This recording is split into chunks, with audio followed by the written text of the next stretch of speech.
परमात्मा के स्वरूप का सबसे दिव्य, परमात्मा के जितने भी स्वरूप हैं उनमें सबसे दिव्य स्वरूप अगर कोई है तो वो गौ माता है।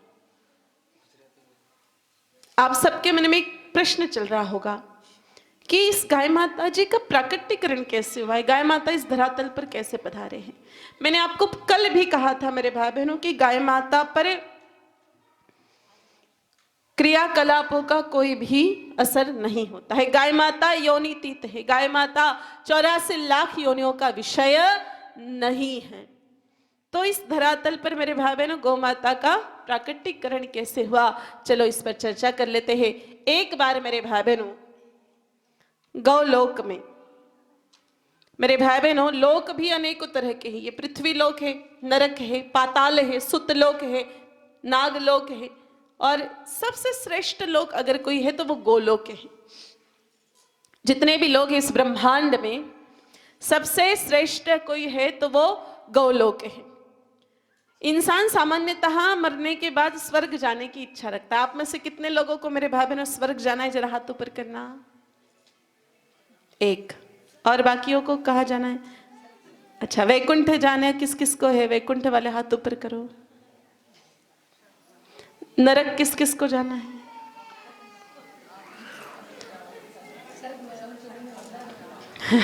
देखो, स्वर्ग के समय तो हाथ ऊपर कर दिए, वैकुंठ के समय हाथ ऊपर किए, नरक के समय हाथ ऐसे बांध लिए। कर्म तो ऐसे कोई नहीं है भाई कि आपको सीधा स्वर्ग और वैकुंठ की प्राप्ति हो जाए। हाथ तो ऊपर करे हो लेकिन खुद के कर्म देखे कभी। हमारे कर्म कैसे कि परमात्मा हमको वैकुंठ और वहां ले जाएगा स्वर्ग। इतने मूर्ख लोग होते हैं मेरे भाई बहनों, पूछो मत।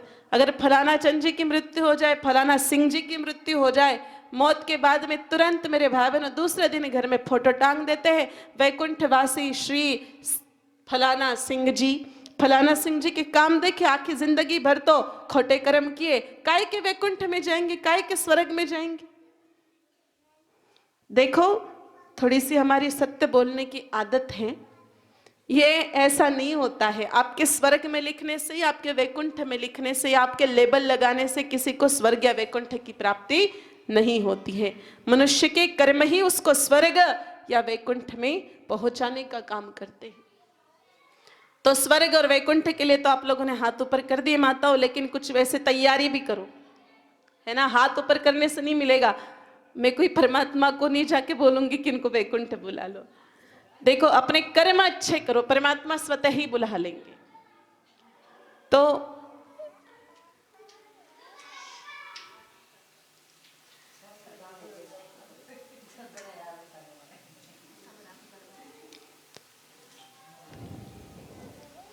गोलोक की बात चल रही थी।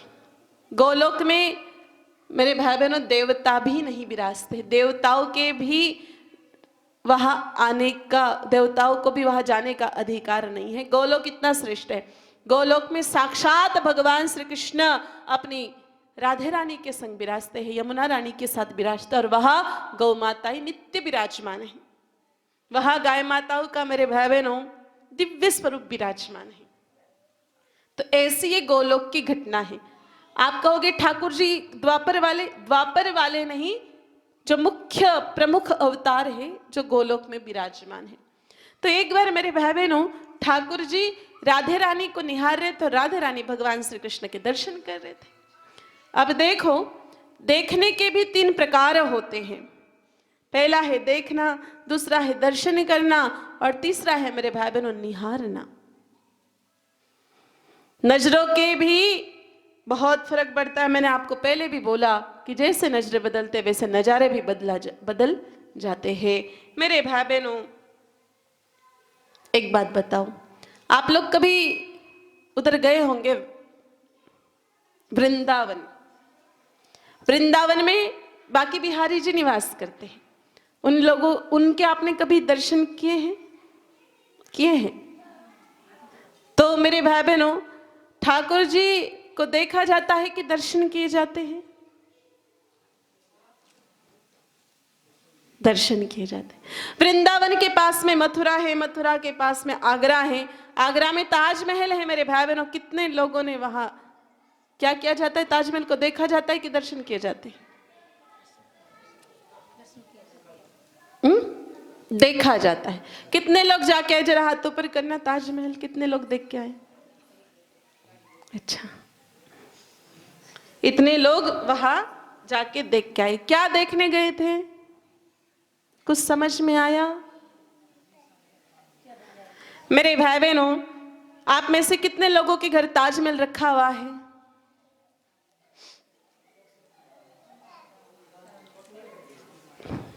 ताजमहल की फोटो फ्रेम कितने लोगों के घर है? तो मेरे भाई बहनों, आप एक बात बताओ, वो आपको रखने के लिए पंडित जी ने बोला? गांव के पंडित जी ने बोला? किसी संत महात्मा ने बोला? किसी गुरुजन ने बोला कि घर में ताजमहल रखो? तो खुद क्या कल के घोड़े क्यों दौड़ाते हो? मेरे भाई बहनों, घर में ताजमहल नहीं रखना चाहिए। एक बात अच्छी तरह से सुन लो, ताजमहल कोई पुण्य की निशानी नहीं है, पाप की निशानी है। एक मुसलमान शासक ने, जो बहुत क्रूर था, बहुत नीच था मेरे भाई बहनों हरकतों से, जो हमेशा मूर्तियों को तोड़ा करता था, मंदिरों को तोड़ा करता था, और हिंदुत्व को नष्ट करने के लिए उसका बहुत बड़ा हाथ था। ऐसे एक शासक ने, जिसका नाम था शाहजहां, उसने अपनी पत्नी मुमताज को प्रसन्न करने के लिए मेरे भाई बहनों वो ताजमहल बनाया था। और बनाने वाले 30,000 कारीगर लोगों के, बेचारे मासूम लोगों के हाथ काट करके रख दिए थे। उस ताजमहल को शाप लगा हुआ है, वो शापित वास्तु है। पुराने जमाने में मेरे भाई बहनों वहां हमारी शिव भोले बाबा का शिवलिंग रहा होता था। उन लोगों ने उस शिवलिंग को तुड़वा करके वहां पर ताजमहल बनवाया है। ताजमहल कोई प्यार की निशानी नहीं है, ताजमहल कोई प्रेम की निशानी नहीं है, एक नंबर की शापित वास्तु है। और जिस व्यक्ति के घर में ताजमहल रखा हुआ होता है मेरे भाई बहनों, उस व्यक्ति के घर में ग्रह दोष लगता है। वहां कभी भी सुख शांति नहीं रहती, वहां पति पत्नी हमेशा कुत्ते और बिल्ली की तरह लड़ते ही रहते। घर में ताजमहल नहीं होना चाहिए। हो तो घर पे जाते ही मेरे भाई बहनों उठा करके उसको आंगन में फेंक देना, चूर चूर कर देना। ताजमहल घर में नहीं होना चाहिए। आप लोग बड़े छोटी बुद्धि के हो, परमात्मा ने हमें इतना सत्य सुंदर सनातन धर्म दिया है मेरे भाई बहनों। ऐसे सत्य सुंदर सनातन धर्म को छोड़ करके आप इधर उधर क्यों भटकते हो? अगर प्रेम की निशानी ही देखनी है ना मेरे भाई बहनों, तो जाकर के राम सेतु को देख करके आओ। राम सेतु ही वास्तविक प्रेम की निशानी है। यह ताजमहल कोई प्रेम की निशानी नहीं है, ये शमशान है। शमशानों की फोटो घर में टांगते हो आप लोग? मेरे भाई बहनों, हमने तो ऐसे ऐसे भी लोग देखे हिंदू धर्म में जो अपने बुढ़े दादा दादी मरने के बाद उनकी फोटो घर में नहीं टांगते, उनको शर्म आती। अरे जीते जी ही सेवा नहीं करते, दादा दादी की तो मरने के बाद क्या खाक फोटो टांगेंगे घरों में? लेकिन ऐसे ही लोग मेरे भाई बहनों एक्स्ट्रा इंटेलिजेंट से दिखाने के चक्कर में वो ताजमहल के लेकर के आते हैं, घर में प्रतिकृति और घर में रख देते हैं। ये मेरे भाई बहनों ताजमहल पुण्य की नहीं, पाप की निशानी घर में नहीं होनी चाहिए। तो एक बार ठाकुर जी राज राजेश्वरी राधे रानी के साथ विराजमान थे, एक दूसरे को बड़े प्रेम से निहार रहे थे। तो काफी देर तक एक दूसरे को निहार रहे थे। इसका परिणाम ही निकला मेरे भाई बहनों कि बहुत बड़ा प्रकाश पुंज निर्माण हुआ। उस प्रकाश कुंज में से साक्षात कामधेनु गोमाता बाहर आई। प्रेम के प्रकाश पुंज में से गौमाता बाहर आई, तो गौमाता भी स्वयं तो प्रेम का स्वरूप है। जैसे ही गाय माता उस प्रकाश कुंज में से बाहर आए मेरे भाई बहनों, भगवान श्री कृष्ण ने अपनी बांसुरी निकाली और बांसुरी बजाना शुरू कर दिया। गौ माता जी को बांसुरी की धुन बहुत पसंद आई, बहुत पसंद आई। और आप सबको पता है कि भगवान श्री कृष्ण ने बांसुरी कभी किसी को रिझाने के लिए नहीं बजाई, हमेशा प्रभु गौ माता को रिझाने के लिए ही बांसुरी बजाया करते थे मेरे भाई बहनों। और इसलिए तो हमारे भजनों में कहा भी जाता है, हो बंसी जोर की बजाई रे नंद लाला, ओ बंसी जोर की बजाई रे नंद लाला, हो बंसी प्रेम की बजाई रे नंद लाला, ओ बंसी प्रेम की बजाई रे नंद लाला।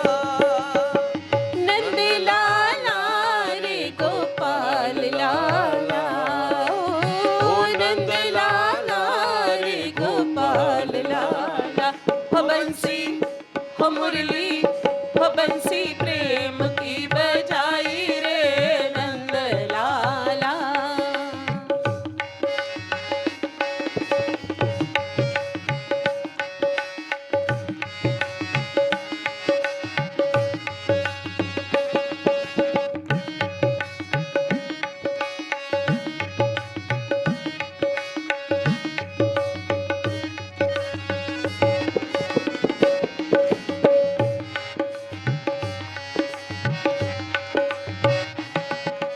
बंसी की आवाज में तो चौका माही सुनिया। बंसी की आवाज में तो चौका माही सुनिए। बंसी की आवाज में तो चौका माही सुनिया। बंसी की आवाज में तो चौका माही सुनिया। सोवती छोड़ाई रे नंद लाला। ये रोटी तो सोवती छोड़ाई रे नंद लाला। नंद लाला रे गोपाल लाला। ओ नंद लाला रे गोपाल लाला। ओ बंसी ओ मुरली ओ बंसी प्रेम की बजाई रे नंद लाला।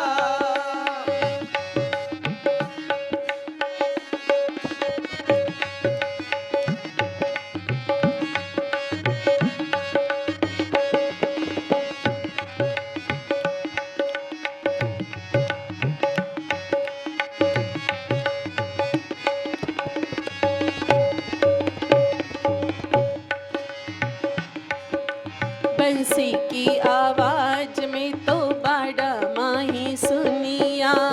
बंसी की आवाज में तो बड़ा माही सुनिया। बंसी की आवाज में तो बाड़ा माही सुनिया। बंसी की आवाज में तो बड़ा माही सुनिया। उबाया दो बछड़ा दो हती छोड़ाई रे नंद लाला। अरे कया दुवती छोड़ाई रे नंद लाला। नंद लाला रे गोपाल लाला। ओ नंद लाला रे गोपाल लाला। ओ बंसी ओ मुरली ओ बंसी प्रेम की बजाई रे नंद लाला।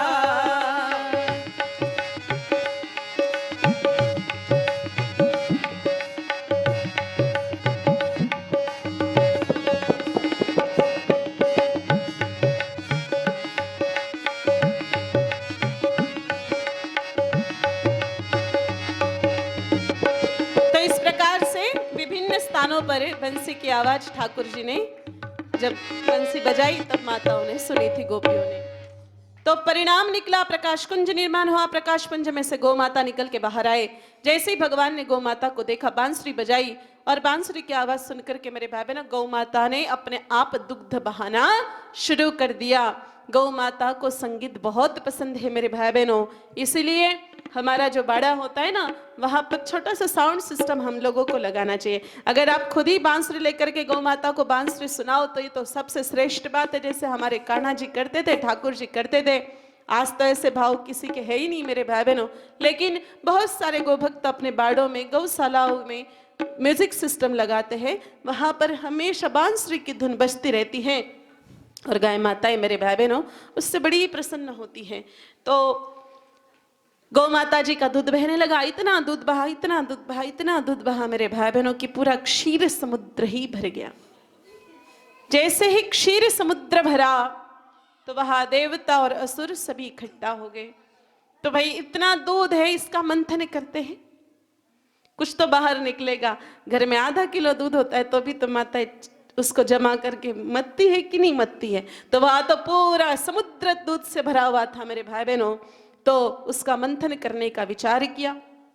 वासु के नाक की रस्सी बनाई, कश्यप का आधार बनाया, देवताओं ने पूंछ की तरफ से पकड़ा, दैत्यों ने मुंह की तरफ से पकड़ा। मंदराचल पर्वत की मथनी की गई, वासु के नाक की रस्सी नेत्रा बनाई गई। मंथन चलता गया, चलता गया, चलता गया मेरे भाई बहनों। उसमें से 14 रत्न प्रकट हुए। एक जब प्रथम बार वहां 5 गौमाता ही प्रकट हुई, पंच गावः समुत्पन्ना, तो 5 गौमाताएं जैसे वह प्रकट हुई, ब्रह्मा जी दौड़ के गए और गौमाता जी को कहा, माँ आपका दूध पिला दीजिए ना। और ब्रह्मा जी छोटे बालक की तरह, वत्स की तरह मेरे भाई बहनों, चप चप चप चप करके गौमाता का दूध पीने लगे। अगर गौमाता से कुछ चाहिए है ना मेरे भाई बहनों, तो गौमाता के बालक बन जाओ, गौमाता के वत्स बन जाओ। गौमाता का दूध ब्रह्मा जी बड़े भाव से पी रहे थे। और इंसान जब मेरे भाई बहनों भाव विभोर होकर के कोई कार्य करता है तो वो पूरे संसार को, मर्यादाओं को भूल जाता है। तो ब्रह्मा जी जब दूध पी रहे थे, ब्रह्मा जी के मुख से रेले निकलने लगे। हम लोग भी जब ऐसे घटाघट छाछ पीते, दूध पीते हैं, तो कभी कभी हमारे भी निकलते हैं ना मेरे भाई बहनों। तो ब्रह्मा जी के मुख से मेरे भाई बहनों झाग निकला, रेले निकले, और कहते हैं उसी से विश्व की सभी गौ माताओं की उत्पत्ति हुई। तो ये गौ माताओं के प्राकट्यकरण की कथा है। दूसरी कथा शास्त्रों में लिखी है, कश्यप ऋषि का विवाह हुआ था दक्ष प्रजापति की पुत्री क्रोधवसा के साथ में। मेरे भाई बहनों, क्रोधवसा और कश्यप ऋषि की पुत्री थी रोहिणी, और रोहिणी से सुरभि प्रकट हुई। और कहते हैं कि उसी से विश्व की सभी गौमाताओं की उत्पत्ति हुई। तो गौमाताओं की उत्पत्ति इस धरती पर प्रेम के वशीभूत हुई है मेरे भाई बहनों। तो कथा में प्रवेश करेंगे।